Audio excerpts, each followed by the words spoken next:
Tapi yang kekal itu ada berapa yang kekal? Tiga atau satu? Baik, kalamullah itu adalah salah satu sifat Allah, sifat kalam, sifat berbicara. Kemudian asma itu adalah nama Allah yang juga kekal. Jadi tidak berbicara tentang kalam Allah itu Allah sendiri, kemudian asmaul husna, nama-nama yang baik itu Allah itu sendiri, tersendiri lagi. Jadi ada tiga tetapi mereka satu yang kekal. Enggak begitu, itu konsep kalian. Konsep Islam enggak gitu. Oh enggak, pertanyaan saya ada berapa tiga? Yang saya Iya. tanya ada berapa tiga yang kekal atau satu yang kekal? Ya Iya, jawab dari aja. penjelasan Tiga iya, iya atau kekal, satu? semuanya kekal. Tiga-tiganya kekal. Iya, ada berapa kekal tiga atau satu? Iya. Tiga yang kekal itu yang disebutkan. Allah kekal, Asmaul Husna kekal, kalam Allah kekal. Ada tiga kan Ada gitu yang berapa kekal. kekal? Tiga atau satu? Ada tiga yang kekal. Oh, berarti dalam iman Berarti Islam berarti ada tiga yang kekal ya? mm-mm. Saya nunggu. Jadi terus apa? Epran, terus apa Epran? Jadi ada berapa yang kekal, Bang? Tiga atau Udah satu? Satu yang dijawab, kekal. ada tiga. Berarti bukan satu yang kekal ya? Ada tiga yang kekal. Ada tiga yang kekal. Terus Oh, berarti lebih apa lagi? Berarti ada tiga. Baru tahu aku ya ada tiga yang kekal dalam iman Islam. Ya udahlah, cuman itulah. Berarti bukan satu yang kekal ya? Bukan tuh Allah kan, yang kekal. berarti Ya? kau mengatakan bahwa Allah itu sendiri, kalam itu sendiri, itu berarti begitu jatuhnya. Sementara kau bilang bukan. Sementara kita nggak pernah meyakini itu ya, kalam Allah itu sendiri, dia Allah juga, kemudian sifat Allah itu sendiri juga, Allah juga, nggak gitu. Itu Tritunggal itu. Sudah Elpran? Halo? Ya udah jawab. Baik. Berarti ada yang Baik. kekal. Allah. Waalaikumsalam warahmatullahi wabarakatuh.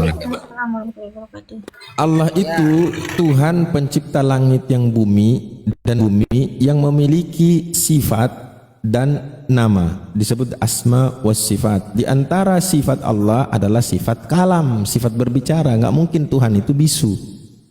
Artinya Allah memiliki sifat kalam, sifat berbicara. Nah, itu yang disebut dengan sifat. Nama Allah itu juga mewakili sifat. Ketika disebutkan Allah Al-Akbar, berarti Allah itu besar. Sifatnya juga demikian, kan gitu. Lalu Allah disebut dengan Al-Ghani, kaya dia. Berarti sifatnya dia juga kaya. Makanya Allah memberikan segala sesuatu kepada kita tanpa berkurang apa yang ada di sisi Allah. Kan begitu cara ininya, cara memahaminya. Di Al-Quran disebutkan juga, kami yang memberikan kepadamu rezeki, kami tidak meminta rezeki darimu. Bukan kita yang kasih Allah itu kekayaan, kita yang dikasih kekayaan oleh Allah. Berarti Allah itu Al-Ghani, yang maha kaya. Nah, Allah juga berbicara. Nggak mungkin Allah kalau mau berbicara, Allah ciptakan dulu suara, Allah ciptakan baru Allah pakai itu makhluknya untuk memberitahukan. Nggak mungkin. Berarti Allah ini bisu. Sementara yang kita imani, Tuhan kita itu maha berbicara. Dia bisa berbicara dengan ketinggian dan kemuliaan, kapan, dengan siapa, dan di mana, sesuai dengan Allah kehendak. Karena Allah itu maha al-iradah, maha berkehendak. Apa yang Allah mau kehendaki, Allah lakukan. Dan apa yang dikerjakan oleh Allah tidak pernah kita tanyakan, bahkan tidak pantas. Allah menyebutkan di dalam Al-Quran itu kan begitu. La yus'alu amma yaf'alun bal hum yus'alu. Kamu tidak bertanya apa yang Allah perbuat, kamulah yang ditanya apa yang kamu perbuat, kan gitu. Sama halnya gini dalam Islam. Kami manusia ini tidak bertanggung jawab atas kesalahan orang lain kepada kita. Kita yang akan diminta pertanggungjawab atas kesalahan kita kepada orang.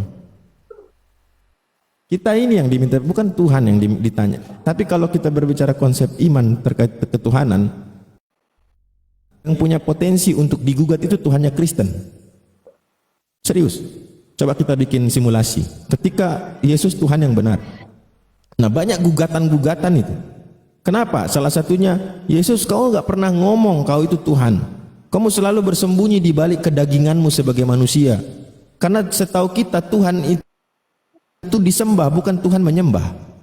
Nah, kau nggak ngomong tuh. Terus, kalaupun kau Tuhan, kenapa kau hanya pergi di satu daerah saja, sementara dunia itu hanya di situ? Banyak gugatan nanti kepada apa namanya Yesus kalau dia Tuhan. Tapi ketika Allah Tuhan yang benar, pada akhirnya semua tahu memahami bahwa Allah Tuhan yang benar, tidak ada gugatan. Allah bilang, saya sudah sampaikan semuanya bahwa saya adalah Tuhan, innani anallah la ilaha illa ana, tidak ada sesembahan lain selain aku, fa'budni, maka sembahlah aku. Berarti tidak ada lagi tuh gugatan kepada Allah. Betul enggak? Betul. Kalau dari penjelasan Bang Abi, bukan 3 lagi yang kekal, tapi 1 yang kekal itu. Dari penjelasan Bang Abu, beda lagi. Baik. Berarti Karena bukan 3 tapi gini, 1. gini, memang satu yang kekal inilah yang memiliki sifat dan juga asma, nama, asma wa sifat. Bukan. Kenapa kamu mengatakan tadi 3? Lah, kan pertanyaanmu ada asma itu kekal, kalam itu kekal, Allah itu kekal. Ya saya jawab ada 3 yang kekal. Benar kan? Tapi kalau dalam konsep Kristen ini, konsep Kristen ya, tres personae una substansi, itu pribadi mereka. Tahu pribadi enggak? Jadi ada satu pribadi, ada pribadi 2, ada pribadi 3, tapi mereka satu. Nah, kalau dibilang kesatuan pribadi, nggak mungkin. Tidak mungkin ada 3 pribadi dibilang satu pribadi, itu nggak mungkin. Karena dari kata pribadi sendiri sudah bisa dijelaskan. Yang namanya pribadi itu terdiri dari jasad dan ruh.